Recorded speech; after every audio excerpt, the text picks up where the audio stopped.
Hello बच्चों, नमस्ते and welcome to फ्यूचरकुल coaching. आप सभी का फ्यूचरकुल कोचिंग के एप्लीकेशन की बायोलॉजी की क्लास में बहुत बहुत स्वागत है भाई। आ जाओ फटाक से। कुछ स्टूडेंट्स लाइव आ चुके हैं, राकेश, पीयूष, बॉबी, अंकुल कुमार, ऋषभ, राजीव, पंकज, सिद्धार्थ, राहुल, उमाशंकर प्रसाद। चलिए भैया आ जाइए। ब्रिजभूषण, अनिकेत कुमार, अटवारी, पीयूष, राहुल। प्लीज इस बैच में वीओडी की क्लास डाल दीजिएगा हर सब्जेक्ट का। वीओडी नहीं है बेटा, ये फाउंडेशन बैच है, इसमें कोई वीओडी नहीं मिलेगा आपको ना। चलो स्टार्ट करें अपनी आज की क्लास। कल क्लास नहीं हो पाई थी बायोलॉजी की, कल थोड़ी सी तबीयत भी ऐसी थी और फिर थोड़ा सा काम भी था, इसलिए है ना। तो कोई बात नहीं, आज अपन क्लास लाइव करते हैं। स्टार्ट करें अपनी आज की क्लास। हाँ, जिस दिन क्लास ऑफ होगा, वैसे क्लास बहुत ही रेयर तरीके से ऑफ होगी। ये मान लो एक महीने में कोई एक आधी क्लास ही मेरी ऑफ होगी, लेकिन जिस दिन होगी तो आप समझ जाना कि मैम को सच में कुछ काम था। और आज हम थोड़ी लंबी क्लास कराएंगे आपको, ठीक है। कल जो आपका नुकसान हुआ था आज हम कवर कर देंगे, एकदम बढ़िया पढ़ेंगे। आ जाओ स्टार्ट कर दे अपने आज की क्लास। आ गए लाइव आज, मोहन जी कह रहे हैं हाँ जी आ गए, श्याम जी कह रहे राधे राधे राधे राधे बेटा। चलो अब नया क्या है, निवेश जी। चलो बेटा, अब सबका नाम लेना मेरे लिए वो नहीं है, मतलब ले नहीं पाऊंगी इतने सारे बच्चों का नाम। आ जाओ अब स्टार्ट करते हैं, ठीक है। हम लास्ट क्लास में पढ़ रहे थे ह्यूमन ब्लड, मानव रक्त। और ह्यूमन ब्लड में मैंने कहा था हमें चार चीजें पढ़नी है, प्लाज्मा, आरबीसी, डब्ल्यूबीसी, प्लेटलेट्स। हमने लास्ट क्लास में प्लाज्मा कंप्लीट कर लिया था। प्लाज्मा में हमने क्या क्या पढ़ा था, प्लाज्मा कितना परसेंट होता है, उसका कलर कैसा है, किस पिगमेंट की वजह से है, प्लाज्मा के अंदर पानी कितना परसेंट है, प्लाज्मा में प्रोटीन कितने परसेंट होते हैं और प्लाज्मा का काम क्या होता है। ये सारे आपको अच्छे से नोट कर लेने हैं। अब आज हम पढ़ेंगे आरबीसी। आरबीसी कंप्लीट कर देंगे हम, डब्ल्यूबीसी भी आधा कोशिश करेंगे आज कर ले, ठीक है। चलिए मैं आपको बोर्ड पे दिखाती हूं। सबसे पहले इसे बोलते हैं आरबीसी। हमारे खून में इस तरीके की कुछ सेल्स पाई जाती हैं जिनको आप रेड ब्लड सेल्स या लाल रक्त कोशिकाएं कहते हैं। आपको याद है पिछली क्लास में मैंने कहा था हमारे बॉडी में तीन प्रकार की सेल्स होती हैं, आरबीसी, डब्ल्यूबीसी और ब्लड प्लेटलेट्स। लाल रक्त कोशिका, सफेद रक्त कोशिका और रक्त बिंबाणु कोशिका। मुझे कमेंट सेक्शन में ये बताओ, मैंने आपको बताया था हमारे खून में सबसे ज्यादा कौन सी सेल्स होती हैं, याद है? हाँ मैम, क्वांटिटी की बात करते हैं तो आपने कहा था अगर हम संख्या की बात करें तो आरबीसी सबसे ज्यादा होती हैं, उसके बाद प्लेटलेट्स, पीएल का मतलब प्लेटलेट्स, और उसके बाद कौन सी होती है, डब्ल्यूबीसी। याद रखिएगा जो लाल रक्त कोशिका होती है वो मिलियंस में होती है हमारे खून में। प्लेटलेट्स, जिनको हम प्लेटलेट्स भी कहते हैं, हिंदी में बिंबाणु कोशिका भी कहते हैं, वो कितनी होती हैं, वो हमारे खून में जब बात करते हैं तो ये लैक्स में, लाखों में होती है बेटा। और जो डब्ल्यूबीसी होती है वो थाउजेंड्स में होती हैं, वो हजारों में होती हैं। तो अगर मैं आपसे एक थका हुआ क्वेश्चन पूछ लूं कि हमारे खून में सबसे ज्यादा कौन सी सेल्स होती हैं, तो क्या आप इसमें अटकोगे? नहीं अटकोगे, क्योंकि आरबीसी सबसे ज्यादा होती है। मैंने कहा था इन तीनों में से 99% में आरबीसी होती है और ये दोनों मिलकर तो हमारे खून का सिर्फ 1% बनाती हैं, 1%। तो इसीलिए सुनो, लाल रक्त कोशिका, इसीलिए हमारा खून लाल रंग का दिखता है। क्यों दिखता है? क्योंकि भैया हमारे खून में सबसे ज्यादा आरबीसी है। और सुनिए बच्चों, आरबीसी को कहा जाता है मेन ब्लड सेल्स। ये क्या होती है? Main blood cells. इसका मतलब हो गया ये मुख्य रक्त कोशिकाएं हैं। अब मुख्य क्यों है ये? क्योंकि एक तो बहुत ज्यादा है बेटा, और सुनो हमारे ब्लड का मेन जो काम होता है वो काम आरबीसी ही करती है। अच्छा मैं आपसे पूछ लूं कि हमारे खून का मेन काम क्या है? चलो इसी क्वेश्चन को मैं दूसरे तरीके से पूछती हूं। अगर मैं आपके शरीर का सारा खून निकाल लूं तो क्या आप जिंदा रहोगे? नो मैम, हम मर जाएंगे। बिना खून के इंसान जिंदा नहीं रह सकता है। क्यों मर जाएंगे? क्योंकि हमारा खून ऑक्सीजन गैस को ट्रांसपोर्ट करता है हमारे ऑर्गन्स के बीच में। हमारे अंगों के बीच में जो ऑक्सीजन गैस होती है उस ऑक्सीजन को पहुंचाने का काम किसका होता है? खून का। ये खून का मेन काम है। तो अगर मैं आपका खून निकाल लूं तो आपके बॉडी में ऑक्सीजन की कमी हो जाएगी और इंसान सफोकेशन से मर जाएगा, दम घुट के। ऑक्सीजन की कमी से ऑक्सीजन का लेवल डिक्रीज होने लग जाएगा और इंसान मर जाएगा। तो ये जो खून का मेन काम है ना बेटा, पता है ये कौन करता है? आरबीसी करता है। तो इसीलिए अगर आपसे एग्जामिनर क्वेश्चन पूछ ले कि हमारे खून में वैसे तो 3 प्रकार की कोशिकाएं होती हैं, लेकिन तीनों में मेन कौन है, तो मेन आरबीसी है। क्यों है? क्योंकि जो ब्लड का मेन काम होता है वो आरबीसी करती है। बेटा समझ गए मेरी बात? जी मैम। अब आगे एक एक चीज करके समझेंगे, सब कुछ समझ में आ जाएगा। सबसे पहले आरबीसी की डिस्कवरी की गई है किसके द्वारा? आपको आरबीसी डब्ल्यूबीसी प्लेटलेट्स में सिर्फ आरबीसी की खोज बहुत फेमस है, तो इस साइंटिस्ट का नाम आपको याद करना पड़ेगा। मैंने आपको इंट्रोडक्शन में एक वैज्ञानिक का नाम याद करवाया था, एंटोनी वॉन ल्यूवेनहॉक, और मैंने कहा था भैया इन्होंने तो अपनी जिंदगी में आराम ही नहीं किया, बहुत सारा काम किया। तो ये वही महान वैज्ञानिक हैं जिन्होंने सबसे पहले आरबीसी की खोज की थी। बहुत बार एग्जाम में आता है, डब्ल्यूबीसी प्लेटलेट्स की नहीं आता है क्योंकि उनके वैज्ञानिक इतने फेमस ही नहीं है। तो बेटा एंटोनी वॉन ल्यूवेनहॉक ने आरबीसी की खोज की थी। अब खोज का मतलब क्या है? इन्होंने बताया कि हमारे खून में एक लाल कलर की जो सेल्स होती हैं उनको आरबीसी कहते हैं। अब मैंने कहा आरबीसी सबसे ज्यादा होती है, लेकिन कितनी होनी चाहिए आरबीसी की? कुछ तो पैरामीटर होगा, कुछ तो स्टैंडर्ड वैल्यू होंगी आरबीसी की। तो लिखो आरबीसी की क्वांटिटी। क्वांटिटी का मतलब होता है संख्या। आरबीसी की संख्या मेल में, मेल का मतलब एक लड़का, एक अडल्ट मेल में लड़कों में कितनी होनी चाहिए? तो लड़कों में 5 से 5.5, 5 से 5.5 मिलियंस पर 100 ml ऑफ HB, पर 100 ml HB। HB शब्द का मतलब मैंने क्या पढ़ाया था आपको? हीमोग्लोबिन। मैंने कहा था जब भी मैं HB लिखूंगी उसका मतलब क्या होगा? हीमोग्लोबिन। लड़कों में 100 मिलीलीटर हीमोग्लोबिन में 5 से 5.5 मिलियन होनी चाहिए। और यहीं पर जब हम लड़कियों की बात करते हैं, फीमेल बॉडी की बात करते हैं, तो उनमें 4 से 4.5, सीधा लिख दो 4 से 4.5 मिलियंस पर 100 ml HB, ऐसे। ठीक है जी मैम। अब मेरी बात को जरा गौर से सुनना। मैम लड़कियों में लड़कों की तुलना में आरबीसी की संख्या कम होती है। जी मैम। आपको याद है मैंने पिछली क्लास में आपको पढ़ाया था कि लड़कियों में लड़कों की तुलना में खून कम होता है, आधे से 1 लीटर। तो प्यारे बच्चों, जब लड़कियों में खून कम है तो उसमें आरबीसी भी कम होंगी। अब ये इतनी संख्या किसी लड़की के लिए कम नहीं है, हाँ लड़के से तुलना करोगे तो उसमें कम हो जाएंगी ये। अब इसके 2 कारण होते हैं। मैं आपको बहुत अच्छे से, देखो ये सब किताबों में आपको लिखा हुआ मिल जाता है, लेकिन किताबों में कारण नहीं लिखा हुआ होता है। सुनो, लड़कों में आरबीसी की संख्या ज्यादा क्यों होती है, उसके 2 कारण हैं। लड़कियों में आरबीसी की संख्या कम क्यों होती है, उसके 2 कारण हैं। लड़कों में एक हार्मोन होता है टेस्टोस्टेरोन हार्मोन, आगे आपको पढ़ाएंगे। उसी हार्मोन को हम मेल हार्मोन कहते हैं। लड़कों को लड़कियों से डिफरेंट बनाने वाला हार्मोन टेस्टोस्टेरोन है, और ये टेस्टोस्टेरोन हार्मोन जो होता है ना, ये आरबीसी के प्रोडक्शन में हेल्प करता है। तो इसलिए लड़कों में ये हार्मोन है टेस्टोस्टेरोन, बहुत अच्छे खासे अमाउंट में है, तो लड़कों में आरबीसी थोड़ी ज्यादा होती है। लड़कियों में टेस्टोस्टेरोन ना के बराबर होता है, इसलिए लड़कियों में आरबीसी का प्रोडक्शन थोड़ा कम हो सकता है। दूसरा मैंने पढ़ाया था लड़कियों में हर महीने मेंस्ट्रुअल साइकिल आता है, जिसको हम आम भाषा में पीरियड्स कहते हैं, और पीरियड्स जब आते हैं 3 से 4 दिन के लिए तो ब्लीडिंग होती है, ब्लीडिंग में खून बाहर निकलता है तो आरबीसी बाहर निकल जाती है।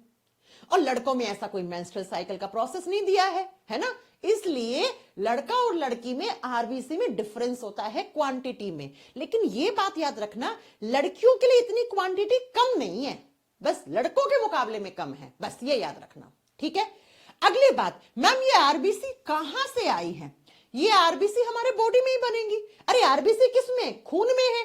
तो खून में खून कहां बनता है मुझे बताओ।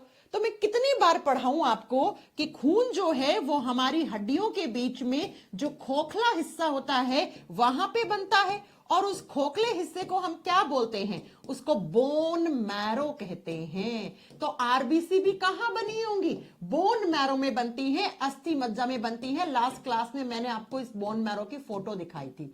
तो आरबीसी भी कहां बनेंगी? बोन मैरो में। ये हमारी लंबी लंबी हड्डियां होती है, ये अंदर से खोखली होती है, और उस खोखले हिस्से को हम क्या कहते हैं? उस खोखले हिस्से को हम बोन मैरो, अस्थि मज्जा कहते हैं। और इसी अस्थि मज्जा में आप क्या बताओगे बेटा? आरबीसी बनती है। बन गई। अब ये आरबीसी कहां से बाहर कैसे आई?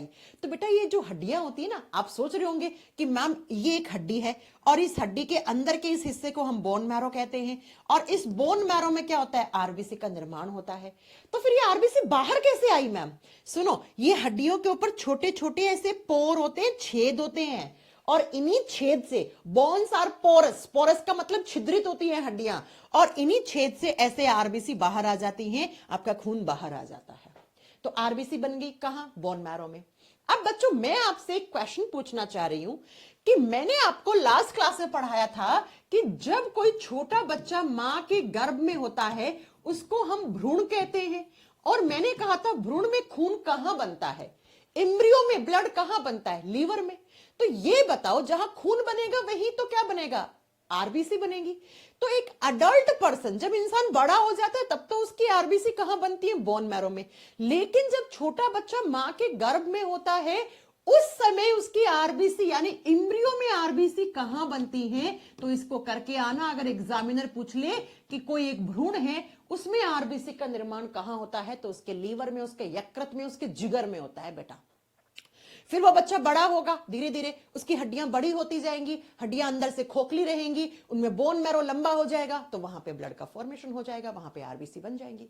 तो आरबीसी कहां बनी? बोन मैरो में। अगर भ्रूण है, इम्ब्रियो है, तो उसमें कहां बनी? लीवर में, यकृत में बनी। अब बच्चों ये जो सेल्स होती है ना, आरबीसी क्या एक सेल है, कोशिका है, और सेल जो होती है इनका एक जीवन काल होता है। उसके बाद ये सेल्स मर जाती है, फिर वापस बनती है, फिर वापस मर जाती है, फिर बनती है, फिर मर जाती हैं। तो प्यारे बच्चों आरबीसी भी एक सेल है, तो मैम आरबीसी का भी एक लाइफ स्पेन होना चाहिए, इसका भी एक जीवन काल होना चाहिए, जितने दिनों के लिए वो जिंदा रहे। तो आरबीसी का जो जीवन काल होता है वो होता है मैक्सिमम 120 दिन। हाँ, 120 दिन तक आरबीसी जिंदा रहती हैं, जो इनका काम होता है वो काम करती हैं। उसके बाद ये मर जाती हैं, फिर वापस बनती हैं, फिर अपना काम करती हैं। मैक्सिमम 120 दिन होना चाहिए, मिनिमम बात करते हो तो 60। इसलिए कुछ किताबों वाले ऐसे लिख देते हैं 60 से 120 दिन। ठीक है भैया, ये भी कुछ हद तक ठीक है, मिनिमम 60 दिन तक जिंदा रहनी चाहिए, उससे पहले मर रही है तो गड़बड़ है बेटा। ठीक है, अब मरती कैसे हैं? मरने का मतलब है टूट गई, टूट गई।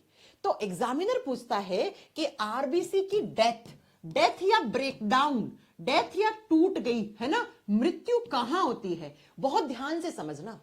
आरबीसी मरने के लिए एक तो जाती है स्प्लीन के पास, स्प्लीन को हिंदी में प्लीहा कहते हैं, कुछ किताब वाले इसको तिल्ली लिख देते हैं हिंदी में। ठीक है, ओके। स्प्लीन एक ऑर्गन है, कहां होता है? हमारी जो किडनियां होती हैं उनके बीच में होता है, थोड़ा सा छोटा सा ऑर्गन है, ठीक है, एक ही होता है। इसी स्प्लीन के अंदर जाके आरबीसी मरती है, या कभी कभी जो आरबीसी होती हैं वो थोड़ी बहुत लीवर में, यकृत में भी चली जाती हैं और यकृत में जाके मर जाती हैं। अब ध्यान से सुनना, जब आपसे एग्जामिनर क्वेश्चन पूछे कि आरबीसी कौन से 2 ऑर्गन्स में जाके मर जाती है या टूट जाती है, अगर 2 पूछा है तो ये दोनों आंसर करके आना। अब मैम 2 ना पूछे, सीधा पूछ ले आरबीसी कहां जाके मरती हैं, तो अगर आपके ऑप्शन में स्प्लीन हुआ तो स्प्लीन सही करके आना, अगर लीवर हुआ अकेला तो लीवर सही हो जाएगा, दोनों आए तो बोथ ऑप्शन सही करके आना। हाँ, वो बात याद है, सुनो, ये याद रखना, स्प्लीन में ज्यादा आरबीसी जाके मरती हैं, जबकि लीवर में बहुत कम जाके मरती हैं, ये बात याद रखना। और इसीलिए इन दोनों ऑर्गन्स को कहा जाता है ग्रेवयार्ड ऑफ आरबीसी। ग्रेवयार्ड को हिंदी में बोलते हैं कब्रिस्तान। जैसे कब्रिस्तान में मरे हुए लोगों को लेके जाया जाता है, ठीक ऐसे ही आप बताओगे बेटा आरबीसी का कब्रिस्तान हमारे बॉडी में 2 ऑर्गन्स को कहा गया है। कौन कौन से ऑर्गन्स? एक स्प्लीन और एक लीवर। मेन तरीके से स्प्लीन को बोलते हैं। तो आरबीसी यहां जाकर मर गई। अब क्या होता है, जो स्प्लीन में आरबीसी जाके मरी है, कुछ दिनों के बाद वो आरबीसी वापस से रीजनरेट होना शुरू हो जाती है। रीजनरेट का मतलब होता है उनका पुनः निर्माण होना शुरू हो जाता है। ऐसे मान लो ये आपका स्प्लीन है, इस स्प्लीन में ऐसे आरबीसी आई, ये आरबीसी कुछ दिनों के लिए यहां पे टूट गई, फिर कुछ दिनों के बाद ये आरबीसी का रीजनरेशन शुरू हो जाता है। इसीलिए हम कहते हैं कि आरबीसी का जो रीजनरेशन है, यानी आरबीसी का जो पुनः निर्माण है, यानी कि वापस जो आरबीसी बनना शुरू हो जाती हैं, वो कहां पे, तो आप करके आओगे स्प्लीन में, प्लीहा में, तिल्ली में, है ना, इस ऑर्गन में आरबीसी वापस रीजनरेट हो जाती हैं और रीजनरेट होके यहां पे स्टोर हो जाती हैं बेटा। यहां पे आरबीसी स्टोर है और इसीलिए स्प्लीन को कहा जाता है ब्लड बैंक ऑफ आरबीसी। इसको आरबीसी का ब्लड बैंक कहा जाता है। बच्चों, जब हमें खून की कमी होती है, मान लो आपके बॉडी में खून की कमी हो गई, तो आप खून चढ़ाने के लिए कहां जाओगे? ब्लड बैंक में जाओगे, वहां से खून लोगे। ऐसे ही अगर हमारे बॉडी में छोटी मोटी आरबीसी की खून की कमी दिखती है ना, तो इतना खून, इतना आरबीसी हमारे प्लीहा के पास होता है, तो एग्जामिनर पूछता है मनुष्य के शरीर का ब्लड बैंक कौन से ऑर्गन को कहा गया है? स्प्लीन को। या एग्जामिनर पूछता है आरबीसी का ब्लड बैंक किसको कहा गया है? तो आप क्या कहोगे? स्प्लीन को कहा गया है। अब मैं फिर से रिपीट कर दूं, कंफ्यूज नहीं होना है। आरबीसी बनती बोन मैरो में है। बेटा 1 मिनट रुकना, ये लाइट चली गई है तो ये मेरा कैमरा जो है वो ऑन हो रहा है ना, 1 सेकंड रुक जाना। हाँ, आ गया वापस। तो आरबीसी बनी कहां? बोन मैरो में। कितना दिन सरवाइव करी? 120 दिन। उसके बाद मरने के लिए स्प्लीन लीवर में जाती है, लेकिन स्प्लीन में जाती है वो कुछ दिनों के बाद वापस से रीजनरेट होकर स्प्लीन में स्टोर हो जाती है। इसीलिए हम स्प्लीन को कहते हैं blood bank of human body या ब्लड बैंक ऑफ आरबीसी। तो एग्जामिनर कैसे क्वेश्चन पूछेगा? वो कौन सा ऑर्गन है हमारे बॉडी में जिस ऑर्गन में थोड़ी बहुत आरबीसी जो है वो स्टोर रहती है पहले से? तो आंसर क्या होगा? स्प्लीन होगा। अब बहुत ज्यादा नहीं है, थोड़ी बहुत रहती है। ठीक है बच्चों, आगे बात समझ में। अब आओ नेक्स्ट पॉइंट।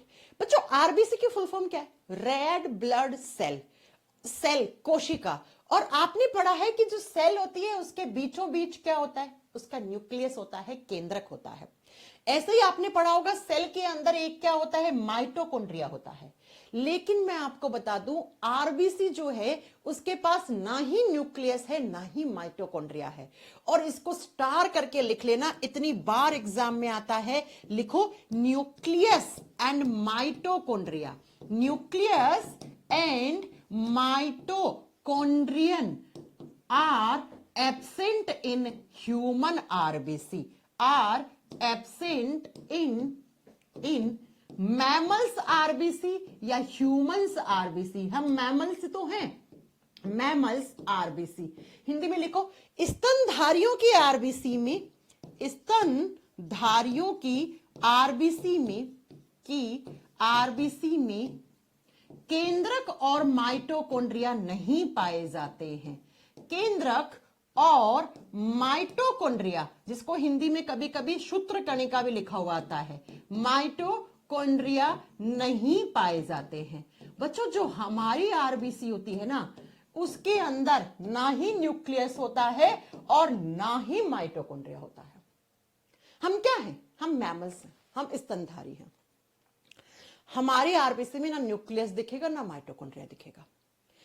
अब बच्चों, 3 ऐसे मैमल्स होते हैं जिनकी आरबीसी के पास न्यूक्लियस यानी केंद्रक पाया जाता है और इनको कहा जाता है एक्सेप्शन, अपवाद।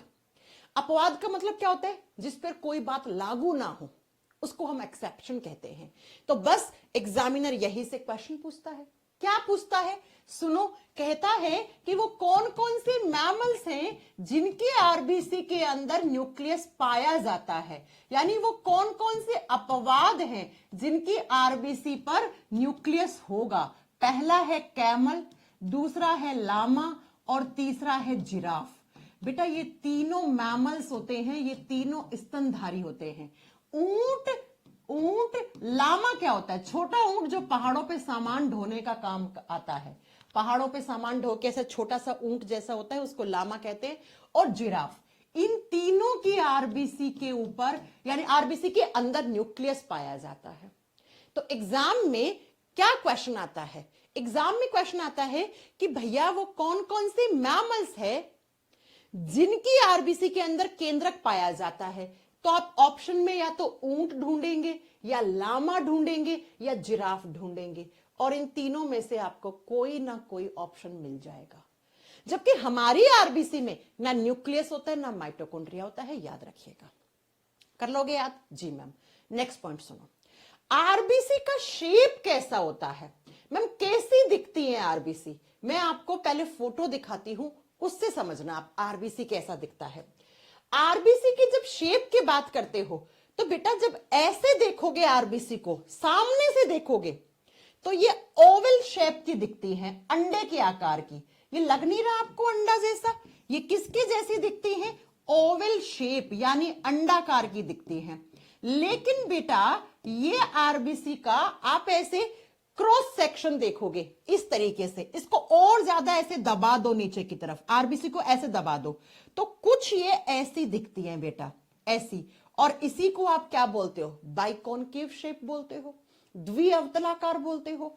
तो अगर एग्जाम में क्वेश्चन आ जाए कि आरबीसी का आकार कैसा होता है, तो हो सकता है आपको ऑप्शन में मिल जाए ओवल शेप, अंडे के आकार की। हो सकता है आपको ऑप्शन में मिल जाए बाइकॉनकेव शेप, जिसको हम द्विअवतलाकार कहते हैं। तो बताओ, शेप से क्वेश्चन आ गया तो कभी अटकोगे क्या? नहीं अटकोगे। या तो ओवल शेप मिलेगा या आपको बाइकॉनकेव शेप यानी द्विअवतलाकार। ऐसे आरबीसी को ऐसे थोड़ा सा दबा दोगे तो वो कुछ ऐसी शेप, बाइकॉनकेव शेप ले लेता है वो। ठीक है जी मैम, हो गया? हाँ जी मैम। चलो नेक्स्ट पॉइंट सुनो, आरबीसी के शेप से मैंने दिखा दिया आपको, ऐसे दिखती है आरबीसी। अब मुझे बताओ आरबीसी किस कलर की दिख रही है? लाल कलर की। अब कोई आप में से महानुभाव मुझे बता सकता है, ये शेप लिख लेना, कि आरबीसी का कलर क्या है? मैम आरबीसी का जो कलर है वो लाल है। और मैं कितनी बार पढ़ा हूं, जब भी कलर की बात करेंगे तो कलर के पीछे रिस्पॉन्सिबल्स कौन होते हैं? पिगमेंट्स। तो आरबीसी लाल क्यों है? क्योंकि आरबीसी के पास एक लाल कलर का पिगमेंट होता है, और इस पिगमेंट को हम क्या कहते हैं? हीमोग्लोबिन, शॉर्ट फॉर्म में एचबी कहते हैं। और आपको याद है मैंने कितने अच्छे से पढ़ाया था, हीमोग्लोबिन में हिम जो होता है वो आयरन धातु से बना हुआ यौगिक, और ग्लोबिन जो होता है वो प्रोटीन होता है।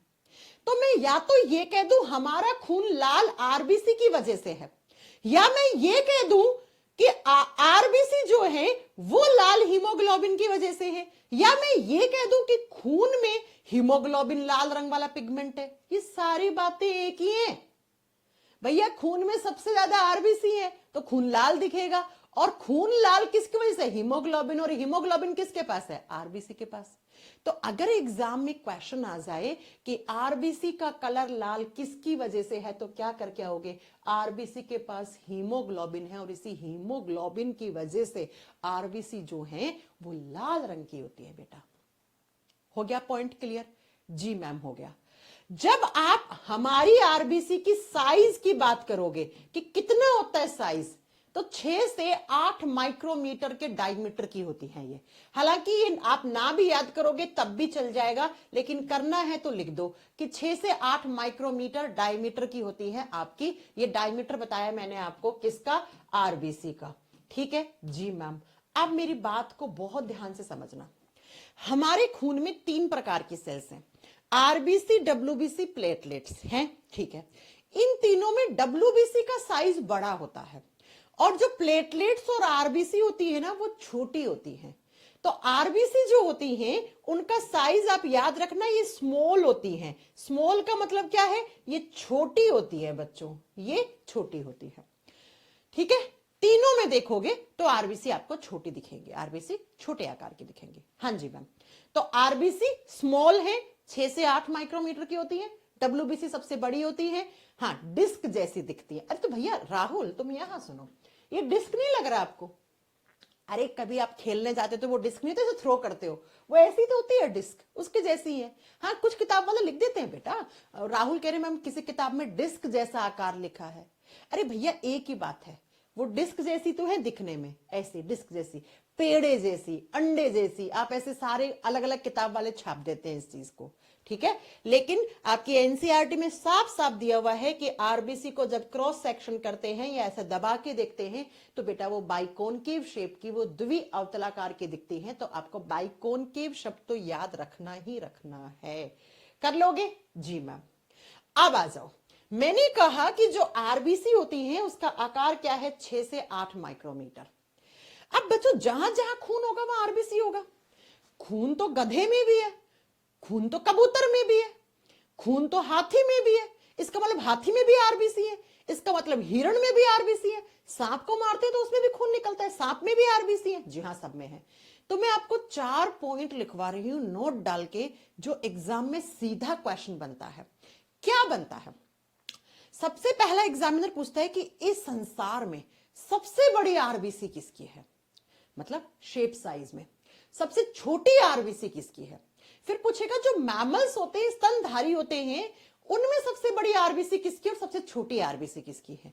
तो चलिए चारों नोट डालकर अपन पॉइंट नोट करते हैं जहां से एग्जाम में क्वेश्चन आते हैं। अभी तो छोड़ दो, यहां छोड़ दो, बीच में क्या चेंज करूंगा, माइक को यहीं छोड़ दो। नोट डाल के लिखो, largest RBC in universe, largest RBC in universe, संसार में सबसे बड़ी आरबीसी किसकी है। लिख दो, संसार में, संसार की या में की सबसे बड़ी आरबीसी, सबसे बड़ी आरबीसी किसकी होनी चाहिए आपके हिसाब से? आप बताओ मुझे किसकी होनी चाहिए। हाँ जी, हाँ मैम नोट्स के बताइए ना कैसे बनाएं, आपसे बात कैसे होगी। ज्योति बेटा एक एक चीज मैं बोर्ड पे लिखवा रही हूं, उसके बाद भी आपको नोट्स बनाने की जरूरत है कहीं से भी? उसके बाद भी आपको बनाने की जरूरत है? चलो आ जाओ, मतलब बताने की जरूरत है कि कैसे बनेंगे। देखो सबसे बड़ी आरबीसी होती है एमीफ्यूमा। अब ये एमीफ्यूमा क्या होता है बेटा? ये एक एम्फीबियन है। एमीफ्यूमा एक एम्फीबियन होता है। एम्फीबियन का मतलब क्या होता है बेटा? जो पानी और धरती दोनों पे रह पाए उनको हम एम्फीबियन कहते हैं। जैसे मेंढक, जैसे मेंढक होता है वैसे ही एक दूसरा एम्फीबियन होता है, उभयचरी होता है, जिसको एमीफ्यूमा कहते हैं। दिखने में सांप जैसा होता है लेकिन सांप नहीं होता है, सांप तो रेप्टाइल्स में आते हैं, सरीसृप में आते हैं। तो एमीफ्यूमा की सबसे बड़ी आरबीसी होती है। उसके बाद जस्ट इसका उल्टा करके पूछ ले कि संसार में सबसे छोटी आरबीसी किसकी है। स्मॉलेस्ट आरबीसी इन यूनिवर्स, सबसे छोटी आरबीसी किसकी होती है? आप करके आओगे कस्तूरी हिरण, जिसको इंग्लिश में हम मास्क डियर बोलते हैं और हिंदी में कहा जाता है कस्तूरी मृग या कस्तूरी हिरण। लिख दो, इसकी आरबीसी सबसे छोटी होती है। अब अगला आपसे पूछेगा कि largest RBC in mammals, largest RBC in mammals, स्तनधारियों में सबसे बड़ी आरबीसी किसकी है? बेटा ये तो एक एम्फीबियन हो गया ना। अब हम मैमल्स में भी याद करेंगे कि मैमल्स में किसकी बड़ी है किसकी छोटी है। तो लिख दो सबसे बड़ी स्तनधारी की आरबीसी। स्तनधारी मैमल्स का मतलब होता है जो बच्चों को जन्म दे, बच्चों को दूध पिलाएं, जिनके शरीर के ऊपर बाल पाए जाएं, जिनमें एक हार्ट होता है आगे की तरफ, 2 किडनी होती है पीछे की तरफ, 2 फेफड़े होते हैं, इनको हम मैमल्स कहते हैं। सबसे बड़ी स्तनधारी की आरबीसी किसकी होती है? तो आप करके आओगे बेटा एलिफेंट, हाथी की। अब ये याद करना तो कोई आपके लिए टफ नहीं है, हाथी बड़ा होता है तो ऐसे याद कर लो उसकी आरबीसी बड़ी होती है। अब इसका जस्ट उल्टा कर दो, smallest RBC in mammals, smallest RBC in mammals. तब आप क्या करके आओगे? यही मस्क डियर, हिरण किस में आते हैं बेटा? तो ये मैमल्स में ही आते हैं। ये लो, ये 4 पॉइंट आपको याद रखने हैं। सबसे बड़ी आरबीसी, सबसे छोटी आरबीसी, उसके बाद आप क्या बताएंगे बेटा? सबसे बड़ी आरबीसी संसार में किसकी है, सबसे छोटी आरबीसी संसार में किसकी है, मैमल्स में सबसे बड़ी किसकी है और मैमल्स में सबसे छोटी किसकी है। अब चारों ना याद रखने हैं तो एक तो बेटा ये एमीफ्यूमा शब्द और एक ये हिरण वाला शब्द याद रख लेना, बस। ठीक है, हो गया।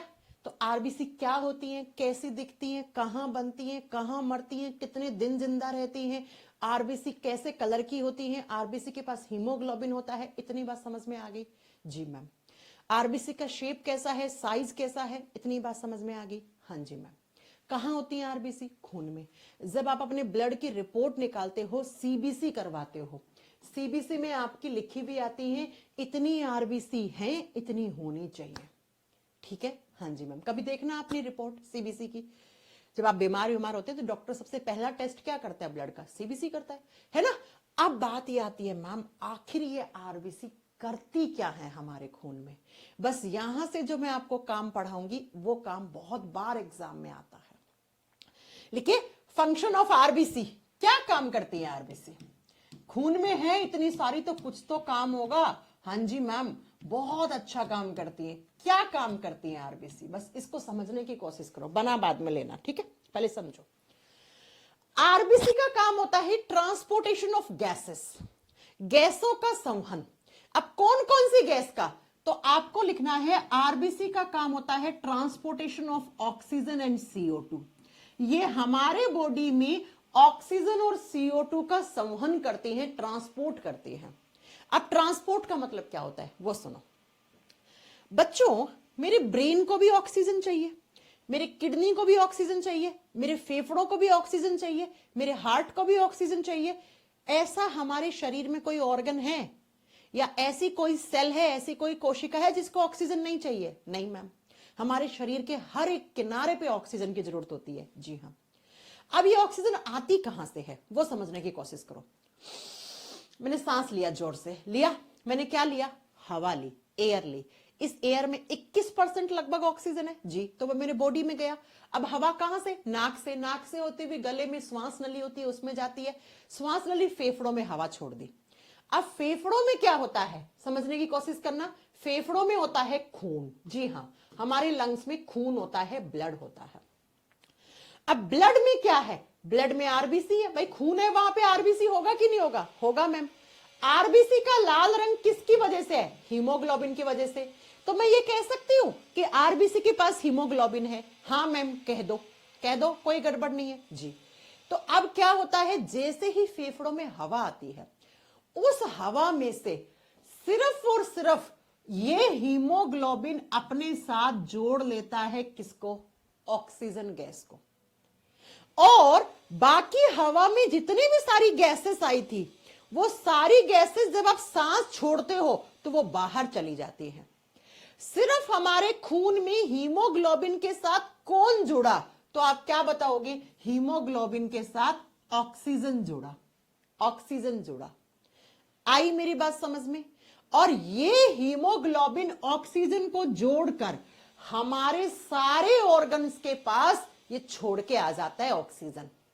हमारी प्रत्येक कोशिका, प्रत्येक टिश्यू यानी उत्तक, प्रत्येक ऑर्गन के पास ऑक्सीजन ऐसे पहुंचती है। अब आप सोच रहे होंगे हीमोग्लोबिन कैसे लेके जाता है? अरे हीमोग्लोबिन खून में है और खून तो लिक्विड स्टेट में होता है। और कितनी बार बताऊं, खून तो 24 घंटे 7 दिन हमारी बॉडी में ऐसे दौड़ता रहता है। तो जब मेरा खून ब्रेन के पास गया तो ब्रेन के पास ऑक्सीजन पहुंच गई, जब मेरा खून किडनी के पास गया तो किडनी के पास ऑक्सीजन पहुंच गई, जब मेरा खून हार्ट के पास गया तो हार्ट के पास ऑक्सीजन पहुंच गई। लेकिन इस ऑक्सीजन को पहुंचाने का काम किसका है? हीमोग्लोबिन का। और हीमोग्लोबिन किसके पास है? आरबीसी के पास। तो इसीलिए तो मैंने लिखा कि आरबीसी का काम है ऑक्सीजन को ट्रांसपोर्ट करना। आई मेरी बात समझ में? आप पहले समझो ऑक्सीजन को कैसे लेकर जाता है। बेटा, हीमोग्लोबिन के साथ जब ऑक्सीजन आके जुड़ता है तो इसे कहा जाता है HbO2 ऐसे, और इसी को कहा जाता है ऑक्सी हीमोग्लोबिन। इस पिगमेंट को क्या कह देते हैं हम? ऑक्सी हीमोग्लोबिन कह देते हैं। तो मैं आपको क्या बताने जा रही हूं वो समझना। हमारे बॉडी में जो ऑक्सीजन होता है वो अकेला ऑक्सीजन नहीं होता है, वो हीमोग्लोबिन के साथ जुड़ा हुआ होता है। हाँ, और पता है एक हीमोग्लोबिन का मॉलिक्यूल अपने साथ 4 ऑक्सीजन के मॉलिक्यूल को लेके जाता है एक बारी में। ये क्वेश्चन पूछा हुआ है एनडीए के एग्जाम में, पता है आपको? एक हीमोग्लोबिन कितने ऑक्सीजन के अणुओं को लेके जाता है? चार ऑक्सीजन है, ये आप देख लो। ठीक है, हाँ जी मैम। तो हमारी सेल्स, हमारे टिश्यूज के पास क्या पहुंच गया? ऑक्सीजन पहुंच गया। अब मैं आपसे पूछती हूं एक थका हुआ क्वेश्चन। थके हुए का मतलब है बहुत ही आसान। ये ऑक्सीजन क्या करता है? कभी आपने सोचा है हम ऑक्सीजन गैस पे ही जिंदा क्यों रहते हैं? भाई एनवायरमेंट में नाइट्रोजन सबसे ज्यादा है, 78% है, नाइट्रोजन ले लो ना। कोरोना के समय इंसान ऑक्सीजन की कमी से मर गए थे बहुत सारे, तो उनको नाइट्रोजन चढ़ा देते, उन्हें कार्बन डाइऑक्साइड चढ़ा देते। काहे को ऑक्सीजन पे जिंदा रहते हैं हम? कभी सोचा है आपने ऐसा? हाँ जी। तो सुनो उसका आंसर। ये ऑक्सीजन हमारे ऑर्गन्स के पास जाता है, ऑर्गन्स की सेल्स के पास, और ऑर्गन्स की सेल्स के पास ग्लूकोज होता है, और ये ऑक्सीजन जाके इस ग्लूकोज का ब्रेक डाउन करता है, ग्लूकोज को तोड़ता है। ये ऑक्सीजन जाके ग्लूकोज का ऑक्सीडेशन कर देता है, और ऑक्सीडेशन तो सिर्फ ऑक्सीजन गैस कर पाती है। ऑक्सीजन गैस के अलावा कोई गैस ऑक्सीडेशन नहीं कर पाती है ना? तो ये ऑक्सीजन जाके इस ग्लूकोज को तोड़ता है, और तोड़ने से कार्बन डाइऑक्साइड प्लस H2O यानी वाटर, और प्लस यहां से एनर्जी बनती है, ऊर्जा बनती है, और इसी ऊर्जा को हम एटीपी का नाम देते हैं। तो प्यारे बच्चों सुनो, हम ऑक्सीजन गैस पे ही क्यों जिंदा रहते हैं? ऑक्सीजन गैस जो है वो ग्लूकोज को जाके तोड़ती है, ग्लूकोज को बर्न करती है, ग्लूकोज का ऑक्सीडेशन करती है, और जैसे ही ग्लूकोज का ऑक्सीडेशन होता है तो क्या बनता है? कार्बन डाइऑक्साइड प्लस पानी प्लस एनर्जी। तो अगर आपके बॉडी में मैं ऑक्सीजन की पावर कट कर दूं, आपके बॉडी में ऑक्सीजन ना आए, तो बेटा क्या ये ग्लूकोज टूटेगा? नहीं टूटेगा। क्या इस ग्लूकोज का ऑक्सीडेशन होगा? नहीं होगा। तो क्या यहां पे एनर्जी बनेगी, ऊर्जा बनेगी? नहीं बनेगी। और आपने फिजिक्स में पढ़ा है, बिना एनर्जी के कोई भी काम नहीं होता है। तो जब मेरे ऑर्गन्स के पास, मेरे ऑर्गन्स की सेल्स के पास ऑक्सीजन ना आया, तो एनर्जी नहीं बनी, और बिना एनर्जी के क्या मेरा हार्ट, क्या मेरा लीवर, क्या मेरा ब्रेन, क्या मेरा किडनी काम करेंगे? नहीं करेंगे। तो ऑर्गन्स क्या हो जाएंगे? फेल हो जाएंगे, और इंसान की डेथ हो जाएगी। तो आज के बाद कभी कोई आपसे पूछ ले कि हम ऑक्सीजन गैस पे क्यों जिंदा रहते हैं, ऑक्सीजन की कमी से हम क्यों मर जाते हैं, या जब इंसान को आईसीयू में वेंटिलेटर पे शिफ्ट करते हैं तो उसे ऑक्सीजन मास्क क्यों चढ़ाते हैं, या कोरोना के समय लोग ऑक्सीजन की कमी से क्यों मर गए थे, तो आज के बाद इस क्वेश्चन का आंसर इस तरीके से करना कि ऑक्सीजन गैस जो होती है वो हमारे बॉडी में जाकर ग्लूकोज को जलाती है, बर्न करती है, उसका ऑक्सीडेशन करती है, और ऑक्सीडेशन करने से हमारे सेल्स के पास एनर्जी आती है, और इसी एनर्जी से हमारे सेल्स, टिश्यूज, ऑर्गन्स काम करते हैं। तो अगर ऑक्सीजन ना मिली तो हमारे सारे ऑर्गन्स के पास एनर्जी यानी ऊर्जा की कमी हो जाएगी, और ऊर्जा की कमी हो गई तो सारे ऑर्गन्स फेल हो जाएंगे। सबसे पहले तो हार्ट ही फेल हो जाएगा, हार्ट अटैक पड़ जाएगा इंसान को। तो प्यारे बच्चों, इस ऑक्सीजन को पहुंचाने का काम किसने करा? हीमोग्लोबिन। हीमोग्लोबिन किसके पास है? आरबीसी के पास। तो बेटा मैंने लिख दिया, आरबीसी का काम है ऑक्सीजन को ट्रांसपोर्ट करना। ऐसे ऐसे ऑक्सीजन ट्रांसपोर्ट होती है हमारे बॉडी में। 100% ऑक्सीजन ऐसे ही ट्रांसपोर्ट होती है, और कोई माध्यम नहीं है बेटा। अब क्या होता है वो सुनो। हीमोग्लोबिन एक गाड़ी है, जो गाड़ी सेल्स के पास जाती है तो ऑक्सीजन गैस लेकर जाती है। अब हीमोग्लोबिन ऑक्सीजन को छोड़ के वापस आ रहा था, तो हमारी सेल्स ने कहा हीमोग्लोबिन हीमोग्लोबिन रुको, यहां से CO2 को ले जाओ ना वापस। तो हीमोग्लोबिन क्या करता है? हीमोग्लोबिन अपने साथ कार्बन डाइऑक्साइड गैस को भी जोड़ लेता है, और वापस कार्बन डाइऑक्साइड को हमारी सेल से लेकर आता है, और इसे बोलते हैं कार्बोक्सी हीमोग्लोबिन। इसे क्या बोलते हैं हम? कार्बोक्सी हीमोग्लोबिन कहते हैं। यानी कि मैम, हीमोग्लोबिन एक ऐसी गाड़ी है जिस गाड़ी से ऑक्सीजन और CO2 हमारे बॉडी में ट्रांसपोर्ट होते हैं। लेकिन याद रखना, हीमोग्लोबिन सिर्फ और सिर्फ 75% CO2 को ही वापस लाता है। फिर मैम बाकी की 25% CO2 कैसे रिमूव होती है? तो आपको याद है मैंने आपको प्लाज्मा का एक काम पढ़ाया था। मैंने कहा था कि प्लाज्मा जो होता है वो हमारे खून से कार्बन डाइऑक्साइड और मेटाबॉलिक वेस्ट को हटाता है।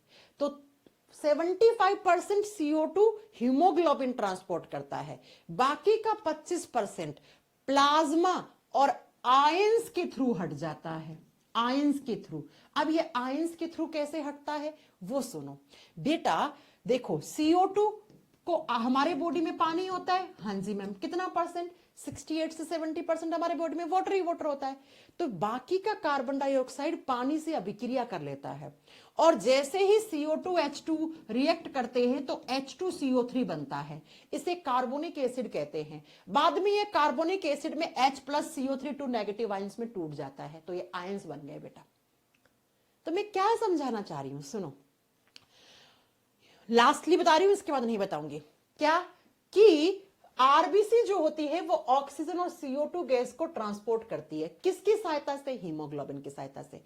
एक हीमोग्लोबिन का मॉलिक्यूल अपने साथ 4 ऑक्सीजन के अणुओं को लेके जाता है। हमारे बॉडी में 100% ऑक्सीजन हीमोग्लोबिन की सहायता से ही पहुंचती है, लेकिन हीमोग्लोबिन जो है कार्बन डाइऑक्साइड 75% ही ट्रांसपोर्ट कर पाता है। बाकी की जो होती है वो आयंस या प्लाज्मा की सहायता से हट जाती है। इसलिए मैंने कहा था प्लाज्मा हमारे बॉडी में से CO2 और नाइट्रोजीनियस वेस्ट को हटाने का काम करता है, राइट? तो ये आरबीसी का काम हो गया। इस चीज को हटा देंगे क्योंकि ये तो सिर्फ समझाने के लिए था आपको, ये आरबीसी का काम है। तो बताओ अगर एग्जाम में क्वेश्चन पूछ ले आरबीसी का काम क्या है, तो आप क्या करके आओगे? ऑक्सीजन और CO2 दोनों को ट्रांसपोर्ट करना। कुछ बच्चे जल्दबाजी में सिर्फ ऑक्सीजन वाला ऑप्शन लगा के आ जाते हैं, नहीं भैया, ये दोनों को ट्रांसपोर्ट करता है, दोनों का लिख के आना है। आगे बात समझ में? जी मैम, ये आपको आरबीसी का फंक्शन याद करना है। कर लोगे? हाँ जी मैम। अब मैं आपको नोट डालकर एक कॉन्सेप्ट समझा रही हूं यहां पे। बेटा सर्दियों में बंद कमरे में अंगीठी जला के नहीं सोना चाहिए। अभी आपने देखा था परसों नरसों दिल्ली में एक डॉक्टर की फैमिली थी, वो कमरा बंद करके हीटर चला रहे थे, है ना, और पूरा का पूरा परिवार खत्म हो गया उनका। सुना है आपने अभी ये केस दिल्ली में हुआ है? डॉक्टर जैसे लोग ऐसी बेवकूफी करते हैं। चलो वो छोड़ो, आपने सुना होगा बंद कमरे में कभी भी अंगीठी जला के, अंगीठी का मतलब होता है आग तापने के लिए। सर्दी ज्यादा लगती है तो हम क्या करते हैं, तसला वसला, तसला समझते हो? उसमें हम कोयले वोयले डाल लेते हैं, हम लकड़ी से आग लगा लेते हैं, और कमरा बंद कर लिया, खिड़की दरवाजे बंद कर लिए। तो बेटा थोड़ी देर के बाद अगर कमरा बंद है तो इंसान को मीठी सी नींद आती है, फिर इंसान का दम घुटता है और इंसान की मृत्यु हो जाती है। अब ऐसा क्यों होता है वो सुनो। आपने कमरा बंद कर लिया, कमरा बंद किया, आपने अंगीठी जलाई, अंगीठी में लकड़ी है या उपले हैं जो भी है, और या फिर कोयला। कोयले में क्या होता है? कार्बन होता है। जब तक आपने कमरा खुला था, कमरे का डोर ओपन था, खिड़की ओपन थी, तो ऑक्सीजन आ रही थी। आग कौन सी गैस लगाता है? ऑक्सीजन लगाता है। कार्बन को कौन जलाता है? ऑक्सीजन जलाता है। तो बेटा ये ऑक्सीजन जब पूरे तरीके से आ रहा है, कमरे का दरवाजा खुला है, तो प्रॉपर ऑक्सीजन आ रही है। प्रॉपर ऑक्सीजन आती है तो कार्बन और ऑक्सीजन जब रिएक्ट करते हैं तो कार्बन डाइऑक्साइड बनता है। अब आपने अंगीठी जला ली, उसमें कोयला लकड़ी जला लिया आग तापने के लिए, सर्दी कम लगे आपको इसलिए, और कमरा कर लिया बंद। बंद कर लिया तो ऑक्सीजन की पावर आधी हो गई, ऑक्सीजन नहीं आ पा रही प्रॉपर तरीके से। अब जब ऑक्सीजन प्रॉपर तरीके से नहीं आती है तो इस कार्बन का इनकम्प्लीट कंबस्टन होगा, अपूर्ण दहन होगा, पूरी तरीके से कार्बन नहीं जलेगा।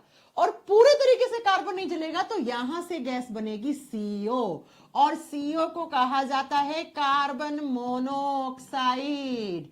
और कार्बन मोनोऑक्साइड एक दम घोटू गैस होती है, ये मीठी नींद लाती है, दम घोटू गैस है, ये मीठी सी नींद लाएगी और उसके बाद इंसान का दम घोट के इंसान के बॉडी में जहरीली गैस बन जाएगी और इंसान की डेथ कर देगी, इंसान की मृत्यु कर देगी। ये लो, अब ऐसा होता क्यों है? चलो मैं सुनाती हूं ऐसा क्यों होता है। कार्बन मोनोऑक्साइड, आपने कमरा बंद किया, आपके कमरे में CO यानी कार्बन मोनोऑक्साइड गैस बन गई, सांस ले रहे हो कमरे में, सांस के साथ क्या जाएगा? Carbon monoxide. और कार्बन मोनोऑक्साइड जाकर इस हीमोग्लोबिन के साथ जुड़ जाएगा और इस ऑक्सीजन को रिप्लेस कर देगा और खुद आके जुड़ जाएगा। तो बेटा मैंने कहा था आपकी सेल्स के पास अब हीमोग्लोबिन किसको पहुंचाएगा? कार्बन मोनोऑक्साइड को। अब आपकी सेल्स के पास क्या गया? Carbon monoxide. तो क्या कार्बन मोनोऑक्साइड आपके सेल्स के पास ग्लूकोज है उसको तोड़ पाएगा? नहीं तोड़ पाएगा, क्योंकि ऑक्सीडेशन तो सिर्फ कौन करता है? ऑक्सीजन करता है। तो क्या आपकी सेल्स का ग्लूकोज जला, टूटा? नहीं टूटा। क्या एनर्जी बनी? नहीं बनी। तो नहीं बनी तो धीरे धीरे आपके ऑर्गन्स चिल्लाएंगे ऑक्सीजन ऑक्सीजन ऑक्सीजन, एनर्जी नहीं है, एनर्जी नहीं है, एनर्जी नहीं है। और धीरे धीरे आपको मीठी सी नींद आएगी और वो इतनी मीठी नींद होगी कि थोड़ी देर के बाद आपके सारे ऑर्गन्स चिल्लाएंगे ऑक्सीजन दो, ऑक्सीजन दो, ऑक्सीजन दो। लेकिन आपकी बॉडी सुस्त पड़ जाएगी, आप उस कमरे से उठ के बाहर तक नहीं जा पाएंगे, क्योंकि आप मीठी सी नींद में होंगे, जाग ही नहीं पाएंगे और इंसान की डेथ हो जाएगी। इसीलिए कहा जाता है जब भी आप अंगीठी वंगीठी जलाओ कमरे के अंदर तो खिड़की खोलो। गाड़ी का हीटर चल रहा है तो हल्का सा गाड़ी के दरवाजे खोल लो, अगर आप ट्रैफिक व्रैफिक में फंस गए हो तो, है ना। या फिर आपने रूम में हीटर चला रखा है, वो वाला रोड वाला या कोयले वाला, कुछ ऐसे आजकल हीटर आते हैं ना, तो दरवाजा खोल दो बेटा थोड़ा सा। अब एग्जाम में कैसे क्वेश्चन आता है वो सुनो। एग्जाम में क्वेश्चन आता है कि कौन सी गैस है जो हमारे हीमोग्लोबिन के साथ ऑक्सीजन को नहीं जुड़ने देती? तो वो कौन सी गैस? Carbon monoxide. कौन सी गैस है जो हमारे दम घोट देती है, मीठी सी नींद में लेके जाती है और जो हमारे शरीर के लिए जहरीली गैस बनती है? आंसर क्या करके आओगे? Carbon monoxide. अच्छा, कब बनता है कार्बन मोनोऑक्साइड? जब आपने कमरा बंद करके कार्बन को जलाया और ऑक्सीजन पूरे तरीके से नहीं आया तो। कमरा खुला है, दरवाजा वगैरह खुला है, ये आप आ रहे हैं, खिड़की विड़की खुली है, तो CO2 बनता है। और CO2 तो हमारे बॉडी में बनता है, CO2 थोड़ी ना हार्मफुल है हमारे लिए, है ना। आ गई बात समझ में? तो ये सर्दियों में बहुत सारे केस होते हैं ऐसे। अभी मनाली में नई साल पे लोग गए थे घूमने, मनाली हर साल होता है ये। तो मनाली शिमला जाते हैं लोग और 4-4 8-8 घंटे का जाम लगता है। अब मनाली में बहुत ठंडक पड़ती है तो लोग क्या करते हैं, गाड़ी का हीटर चलाया और शीशे एकदम पूरे बंद कर लिए और थोड़ी देर के बाद पता लगता है 4-5 घंटे ट्रैफिक में फंसे हुए थे, हीटर चल रहा था, इंसान को मीठी से नींद आई, इंसान गाड़ी में जितने थे वो सारे खत्म हो गए। हाँ, ऐसे हर साल आता है, न्यूज में आप सुनते होंगे, है ना। आगे बात समझ में? तो प्यारे बच्चों ये आरबीसी का काम है और ये वाला पॉइंट आपको याद रखना है, बिकॉज ये वनडे एग्जाम में बहुत बार आता है।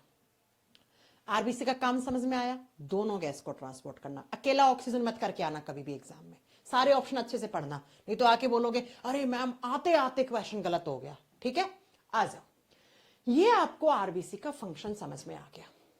अब बच्चों कभी कभी आपके बॉडी में आरबीसी कम हो जाती हैं, कभी कभी ज्यादा हो जाती हैं, कभी कभी इस आरबीसी का शेप ही चेंज हो जाता है। और आरबीसी कम होती है तब भी बीमारी, ज्यादा होती है तब भी बीमारी, आरबीसी के शेप में बदलाव आता है तब भी बीमारी। जैसी आरबीसी होनी चाहिए वैसी होनी चाहिए, नहीं तो परेशान करते हैं ये आरबीसी। तो लिखिए जरा, डिजीजेस ऑफ आरबीसी। अरे वो कौन कौन सी बीमारियां हैं जो आरबीसी की वजह से होती हैं? डिजीजेस ऑफ आरबीसी, आरबीसी की बीमारियां,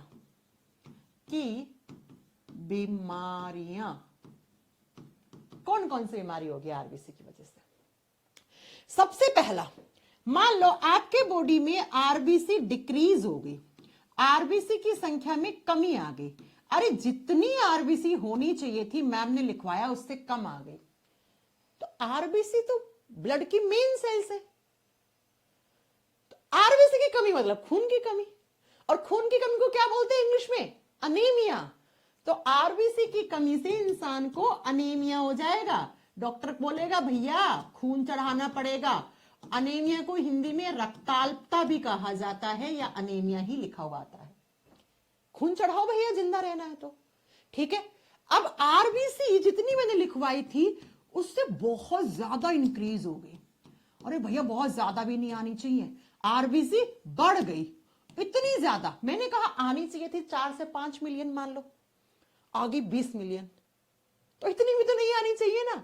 और आरबीसी, मैम क्लास लाइव है, प्लीज मेरा नाम एक बार ले लीजिए, यूपी। हाँ बेटा बिल्कुल क्लास लाइव है, कितनी बार पढ़ाऊं, 2 बजे से लाइव क्लास ही होती है, रिकॉर्डेड क्लास का कोई फॉर्मेट नहीं है। अगर रिकॉर्ड क्लास देना होगा वो बता के देंगे आपको, एक आधा चैप्टर जिसका वेटेज कम है, बहुत ही ऐसे ही पढ़ लो तो उसको हम लास्ट में डलवाएंगे, या फिर रिकॉर्डेड बैच परचेज कर लो अलग से वीओडी। लाइव का मतलब 100% लाइव है, ठीक है। आ जाओ, आरबीसी बहुत ज्यादा होना क्या कहलाता है? पॉलीसाइथेमिया। पॉलीसाइथेमिया एक कंडीशन है, पॉलीसाइथेमिया। बेटा पोली शब्द का मतलब हमेशा बहुत ज्यादा होता है, तो पॉलीसाइथेमिया में क्या होता है, आपके बॉडी में बहुत सारी आरबीसी हो जाती है। अब जितनी ज्यादा आरबीसी होंगी उतनी ज्यादा आरबीसी मरने शुरू हो जाती है। तो आपकी स्किन पे आपने देखा है कभी कभी काले काले से ऐसे धब्बे से पड़ जाते हैं अचानक से, 4-5 दिन के लिए रहते हैं, फिर वो थोड़े नीले से होते हैं, फिर ठीक हो जाते हैं। ऐसा होगा, आपने देखा होगा, हाँ होता है ऐसा। तो प्यारे बच्चों, ये कंडीशन यहां पे अगर आपके इस हिस्से में बहुत सारी आरबीसी आके इकट्ठी हो जाए, होनी चाहिए थी फॉर एग्जाम्पल 10, हो गई 60, तो इस हिस्से पे आपको ऐसे धब्बे से पड़ जाते हैं काले काले से स्किन पे, तो इसी को कहा जाता है पॉलीसाइथेमिया। पॉलीसाइथेमिया वो कंडीशन है जिसमें आपके खून में आरबीसी बहुत ज्यादा हो जाती है। अब तीसरी जो मैं आपको बीमारी पढ़ाने वाली हूं उसको फोटो दिखा के समझाऊंगी। ये देखो बेटा, तीसरी जो आरबीसी की वजह से बीमारी होती है, ये देखो तीसरी और चौथी इस स्लाइड से पढ़ेंगे, ठीक है। ये 3rd नंबर पे है, ये 4th नंबर पे है, दोनों को स्टार कर लेना। तीसरी बीमारी का नाम है सिकल सेल अनेमिया। अनेमिया शब्द का मतलब हमेशा खून होता है, इसको बोलते हैं सिकल, हिंदी में सेम नाम है बेटा, सिकल सेल अनेमिया ही कहते हैं। सबसे पहले सुनो, सिकल सेल अनेमिया एक जेनेटिक डिसऑर्डर होता है। ये क्या है? ये एक जेनेटिक डिजीज है। अब प्यारे बच्चों, जेनेटिक डिजीज होती क्या है वो सुनो। जेनेटिक डिजीज होती हैं आनुवंशिक बीमारियां, ऐसी बीमारी जो आपको पिछली पीढ़ी से मिली, आपका उसमें कोई गलती नहीं है। जब आपका जन्म हुआ तो एक बीमारी का भी साथ में जन्म हुआ, और वो बीमारी आपसे आपके माता पिता से आई, आप में आई माता पिता से, आपसे जाएगी आपके बच्चों में। तो ऐसी बीमारियां जो एक पीढ़ी से दूसरी पीढ़ी में ट्रांसफर होती हैं, उन्हें हम हेरिडेटरी डिजीज या जेनेटिक डिजीज कहते हैं। कर लोगे याद? हाँ जी मैम, जेनेटिक डिजीज हिंदी में बोलते हैं हम आनुवंशिक बीमारियां। ये एक आनुवंशिक बीमारी है बेटा, ये बीमारी आपको पिछली पीढ़ी से मिलती है, इसमें आपकी कोई गलती नहीं है, जन्म के साथ ही आ गई आप में। अब इसमें होता क्या है वो सुनो। इस बीमारी में आरबीसी का शेप चेंज हो जाता है। मैंने कहा आपकी आरबीसी ऐसी होनी चाहिए, हाँ जी मैम, ये नॉर्मल है आरबीसी है, ये एक हेल्दी पर्सन की आरबीसी ऐसी होती है। लेकिन जिन लोगों को सिकल सेल एनीमिया होता है उनकी आरबीसी ऐसी हो जाती है, ये किसकी जैसी? सिकल के जैसी। सिकल इंग्लिश में बोलते हैं, हिंदी में सिकल को बोलते हैं हसिया। हसिया समझते हो, घास काटते हो, दराती है ना, ऐसा ही तो होता है वो दिखने में, ऐसा ही होता है, ऐसा उसके जैसी हो जाती है। इसीलिए इस बीमारी का नाम पड़ा सिकल सेल अनीमिया। ये वो बीमारी है जिसमें आरबीसी का शेप चेंज हो जाता है, आरबीसी की आकृति बदल जाती है, और बदल के किसके जैसी हो जाती है? हसिया के जैसी, सिकल के जैसी हो जाती है। इसीलिए हम इसको सिकल सेल अनीमिया कहते हैं। अब क्या होगा ऐसे बच्चों में? तो ऐसे बच्चों में आरबीसी ऐसे आपस में चिपकना शुरू हो जाती है, ठीक है। देखो स्टिफ एंड स्टिकी, स्टिकी का मतलब चिपकना शुरू हो जाती है यहां पे आरबीसी, और जब आरबीसी चिपक जाएंगे इसका मतलब हीमोग्लोबिन चिपक गया, हीमोग्लोबिन चिपक गया इसका मतलब ऑक्सीजन ट्रांसपोर्ट नहीं हो रहा है, और ऑक्सीजन ट्रांसपोर्ट नहीं हो रहा तो इन लोगों में तो ऑक्सीजन की कमी हो जाएगी, है ना। आई मेरी बात समझ में? आरबीसी चिपक गई आपस में, अलग अलग नहीं है, तो चिपकी हुई आरबीसी तो खराब है ना बेटा, और इसी को कहा जाता है सिकल सेल अनीमिया। यह एक आनुवंशिक रोग है। इस बीमारी में आरबीसी का आकार बदल जाता है। यह बीमारी आगे से आगे एक पीढ़ी से दूसरी पीढ़ी में ट्रांसफर होती है, याद रखिएगा। और इसमें बच्चों में खून की कमी हो जाती है क्योंकि आरबीसी आपस में चिपक जाती हैं, और खून की कमी मतलब हीमोग्लोबिन की कमी, हीमोग्लोबिन की कमी मतलब उन बच्चों में ऑक्सीजन की कमी हो जाती है। ठीक है, आगे बात समझ में? जी मैम। अब दूसरी ऐसी ही एक बीमारी 4 नंबर पे है, थैलेसेमिया। 4 नंबर पे थैलेसेमिया। ये थैलेसेमिया हिंदी में सेम नाम है बेटा, इसी को भी थैलेसेमिया रोग कहा जाता है। और इस रोग में भी क्या होता है, ये भी एक जेनेटिक डिजीज है बेटा। ये भी क्या है? जेनेटिक डिजीज, यानी आनुवंशिक बीमारी है। और इस बीमारी में भी आरबीसी में ही प्रॉब्लम होती है। क्या प्रॉब्लम होती है आरबीसी में? देखो इसमें, देखो इस फोटो में आप देख रहे हो आरबीसी बहुत ज्यादा है। ठीक है, इस फोटो में जो है वो आरबीसी कम है, कम है आरबीसी। आरबीसी कम है, और साथ में ये जो आरबीसी होती है ना, ये ढंग से नहीं बन पाती है। मतलब जब ये बच्चा मां के गर्भ में था ना, तभी इस बच्चे में आरबीसी बनी, तो वो ढंग से नहीं बन पाती है। और इसकी वजह से इन बच्चों के अंदर आरबीसी की हमेशा कमी रहती है। इन बच्चों को जिंदा रखना है तो इन्हें हर महीने या हर 10-15 दिन में इन्हें खून चढ़ाया जाता है बाहर से, तभी वो जिंदे रह पाते हैं। तो आपको यहां पे याद रखना है, थैलेसीमिया बीमारी भी एक आनुवंशिक रोग है। इस बीमारी में बच्चे में जन्मजात ही आरबीसी ढंग से नहीं बन पाती हैं, क्वांटिटी कम रह जाती है, ऐसे बच्चों में खून की कमी हो जाती है। इन बच्चों को खून चढ़ाने के लिए आप न्यूज़पेपर में देखते हैं, है ना, कि लिखा हुआ आता है फलानी जगह अंबेडकर सर्कल पे थैलेसीमिया वाले बच्चों के लिए ब्लड डोनेशन का कैंप लगा है, आइए खून डोनेट करके इन बच्चों को जीवन दान दीजिए। हाँ, ऐसा बहुत बार होता है। आई मेरी बात समझ में? तो बेटा ये दोनों बीमारियां हैं जो आपसे एग्जाम में पूछी जाती हैं। तो आरबीसी की वजह से हमारे बॉडी में 4 बीमारी देखने को मिलती हैं। पहला अनीमिया, दूसरा पॉलीसाइथेमिया, तीसरा आप बताओगे सिकिल सेल अनीमिया, और चौथा थैलेसीमिया। और इसी के साथ हमारा आरबीसी वाला पार्ट खत्म होता है। अब बताओ किसी को भी कोई डाउट हो तो? हाँ बेटा, कोई भी डाउट हो तो बताओ, किसी को भी कैसा भी डाउट हो तो, यहां तक के क्लास में हर लाइन में क्वेश्चन है। अब मैं एक चीज आपको लास्टली आरबीसी के बारे में बताती हूं, एक नहीं 2 चीजें, उसके बाद आरबीसी आपका कंप्लीट हो जाएगा। ये जो आरबीसी होती है ना बेटा, इनको हम आरबीसी भी बोल सकते हैं, और आरबीसी के साथ साथ आप इनको दूसरे नाम से किस नाम से जानते हैं? इन्हीं को हम बोलते हैं एरिथ्रोसाइट्स। बेटा साइट शब्द का मतलब हमेशा और हमेशा सेल होता है, और एरिथ्रो शब्द का मतलब होता है लाल। तो लाल कलर की सेल्स कौन सी हो गई? आरबीसी। फिर से समझो, फिर से समझो कि जो आरबीसी हैं उनका दूसरा नाम एरिथ्रोसाइट्स होता है। इसीलिए जो आपकी ब्लड की रिपोर्ट आती है ना, उसमें लिखा हुआ आता है एरिथ्रोसाइट्स इतनी है, इतनी होनी चाहिए, इतनी है, इतनी होनी चाहिए। ठीक है, ऐसे आता है। आगे बात समझ में? तो आपसे पूछे कौन सी ब्लड सेल्स को एरिथ्रोसाइट्स कहते हैं, तो आप क्या करके आओगे? आरबीसी को हम एरिथ्रोसाइट्स कहते हैं। कर दोगे? जी मैम। अब आ जाओ। अब मैं आपको 2 ऐसे कॉन्सेप्ट पढ़ाने वाली हूं जो सुनकर आपके कानों से होश उड़ जाएंगे, लेकिन एकदम सही बात है। ठीक है, क्या? आ जाओ। ये क्वेश्चन भी आता है, बीपीएससी तक के एग्जाम में पूछा हुआ क्वेश्चन है।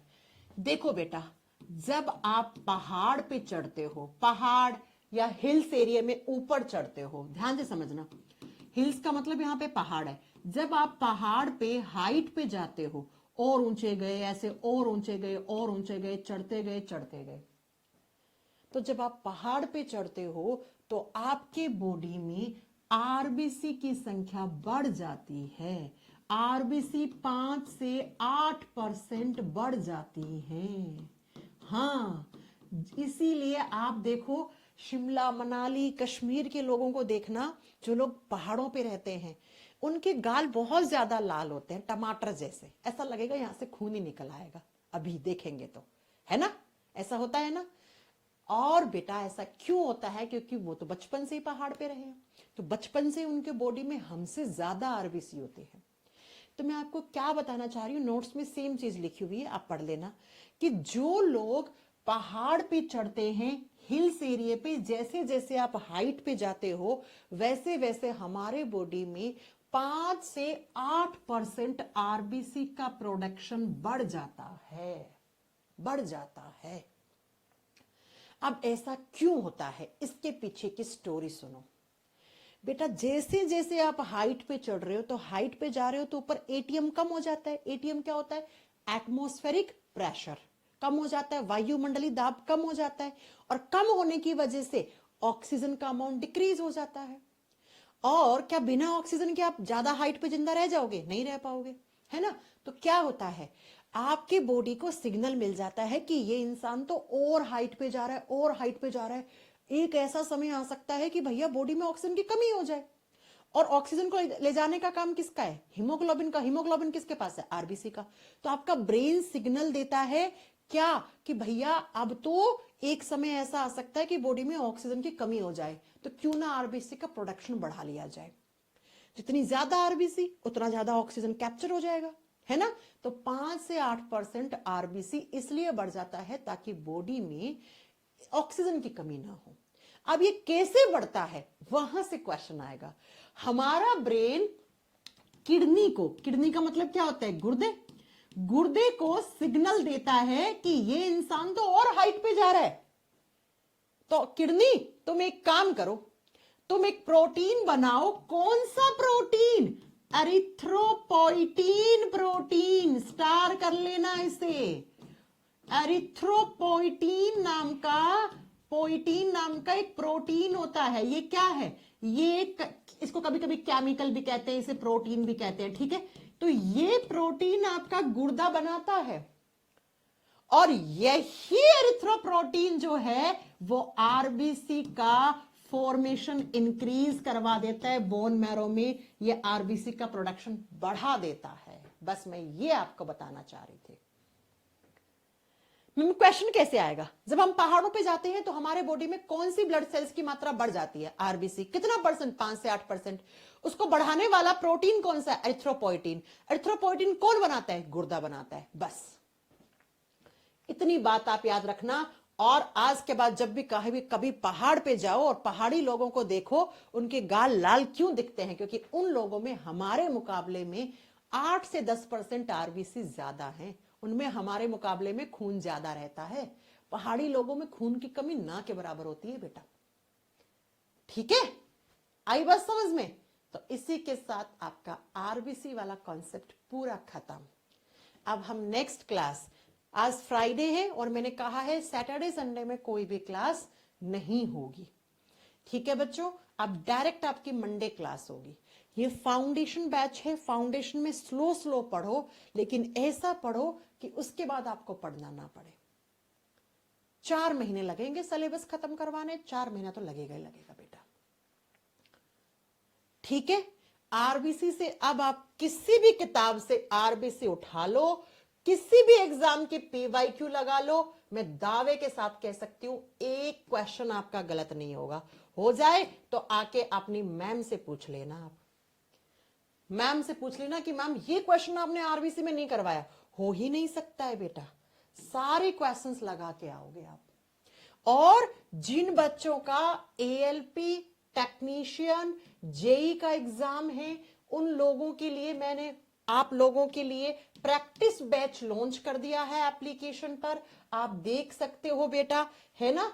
प्रैक्टिस बैच बिल्कुल एकदम कम फीस में। कॉम्बो भी आ गया है प्रैक्टिस का, साइंस का भी प्रैक्टिस बैच है। ये देखो, ये आपका एएलपी, टेक्नीशियन और आरआरबी जेई वाले बच्चों के लिए इसमें 35 क्लास चलेंगी। 15 बायोलॉजी, 15 केमिस्ट्री, 15 फिजिक्स, साइंस का, ऐसे ही मैथ्स का, ऐसे ही रीजनिंग का। आप इसमें लेटेस्ट 2024-25 में जो एएलपी और आपके जो इसके टेक्नीशियन के एग्जाम हुए, सारे पीवाईक्यूज यहां पे हम आपको करवाएंगे। मैम आरबीसी डब्ल्यूबीसी का रेशियो क्या है? बेटा वो कल बताएंगे। डब्ल्यूबीसी आया नहीं है ना अभी, रुक जाओ, तब पढ़ाएंगे आपको। तो ये बिल्कुल कॉम्बो में 199 फीस है, अगले 48 घंटे तक आप इसको परचेज कर लीजिए।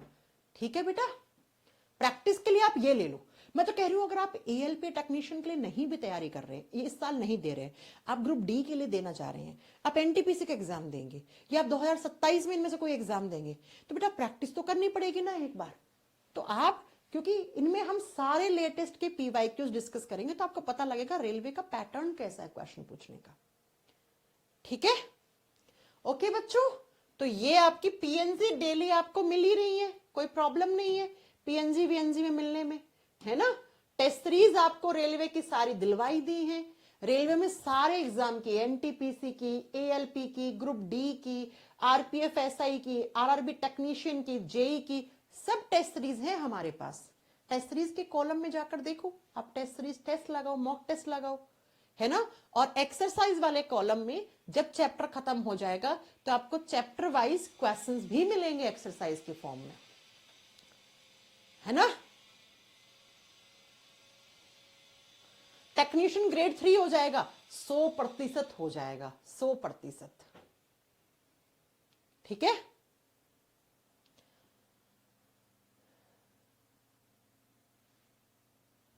ओके, चलो थैंक यू सो मच। अब सीधा सोमवार को मिलेंगे बेटा, और अभी तक जो पढ़ाया है उसके नोट्स बनाओ और बढ़िया तरीके से नोट्स बना के अपनी पढ़ाई करो।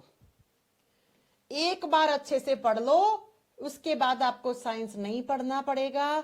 चाहे इस धरती के किसी भी सरकारी नौकरी के एग्जाम में साइंस आता हो, आपको नहीं डरना पड़ेगा। धीरे धीरे पढ़ो, अच्छे से पढ़ो, जल्दबाजी मत बताओ। एक बार तो सिलेबस, फाउंडेशन का मतलब क्या होता है, धीरे धीरे समझ समझ के पढ़ना। जल्दी पढ़ना है वीओडी में जाओ, प्रैक्टिस करनी है प्रैक्टिस बैच में जाओ। ठीक है बेटा, okay, thank you so much, bye bye, take care. सीधा सोमवार को मिलेंगे 2 बजे। जब चैप्टर खत्म होगा मैं प्रैक्टिस करवाऊंगी, आपके बैच में भी करवाऊंगी, घबराओ मत, जो बोला है वो सब होगा। Okay, thank you so much, bye bye, take care बेटा। 8 जनवरी को बायोलॉजी की क्लास ऑफ थी बेटा, इसलिए नहीं हो पाई थी।